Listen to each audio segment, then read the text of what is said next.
Bienvenue, chers amis de la communauté d'études quotidiennes de la Bible. Aujourd'hui, nous allons partager avec vous la méditation quotidienne au féminin tirée du livre Vertueuse, écrit par Monica Diaz ce dimanche 5 mai 2024, ayant pour titre « Prenez soin de votre cœur », deuxième partie. Pardonnez et Dieu vous pardonnera, a dit Jésus. Le pardon n'est pas seulement la clé de la santé physique de notre cœur, il est le cœur même de la vie chrétienne. Le chrétien, comme son nom l'indique, est celui qui professe la foi du Christ. Le Christ est venu dans le monde pour nous pardonner et nous réconcilier avec Dieu. Par conséquent, tout comme Dieu nous a pardonné en Christ, nous devons être compatissants les uns envers les autres et nous pardonner mutuellement. Voir Éphésiens 4, le verset 32. Si vous pardonnez aux hommes leurs fautes, votre Père céleste vous pardonnera aussi. Matthieu 6, le verset 14. Ce pardon, le pardon du Père, c'est ce que le chrétien désire le plus. Lorsque nous parlons de pardon, nous pensons toujours à la difficulté que nous avons à pardonner et nous faisons une analyse rationnelle de la manière de réussir quelque chose d'aussi difficile. Mais il serait plus intéressant, lorsque nous pensons au pardon, de faire une analyse spirituelle des offenses que nous avons commises envers les autres et de la manière dont Dieu nous a pardonné des choses que nous-mêmes, nous ne sommes pas capables de pardonner. Il ne s'agit pas seulement de ce que les autres font contre moi, comme si nous étions les victimes inévitables des méfaits des autres.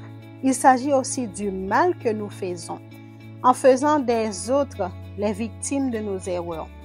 L'Évangile lui-même est un appel à accepter le pardon que Dieu nous a accordé. Car, avouons-le, nous sommes des pécheresses récalcitrantes et nous avons besoin de cet amour qui pardonne pour retrouver la paix de l'esprit et à distribuer cette bénédiction en pardonnant aux autres, les aidant ainsi à mieux connaître Dieu, le grand miséricordieux. Il nous a délivrés du pouvoir des ténèbres et nous a transportés dans le royaume de son Fils bien-aimé, en qui nous avons la rédemption et le pardon des péchés. Colossiens 1, le verset 13-14. Cette capacité infinie de pardonner est la lumière en soi, et être une lumière est un autre appel de l'Évangile.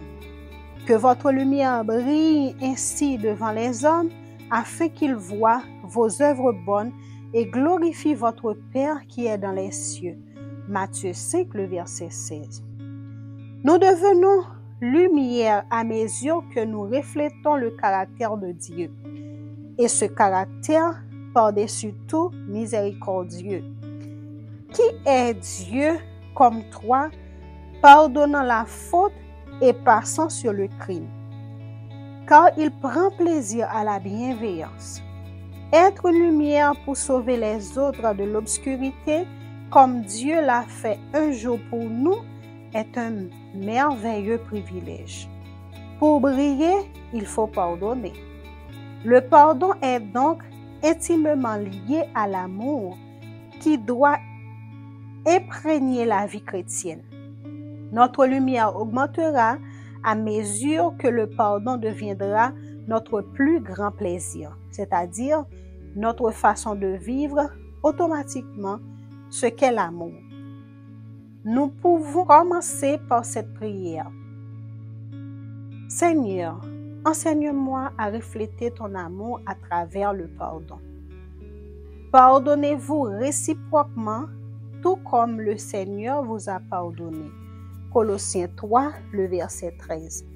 Nous vous souhaitons une agréable journée. Au revoir.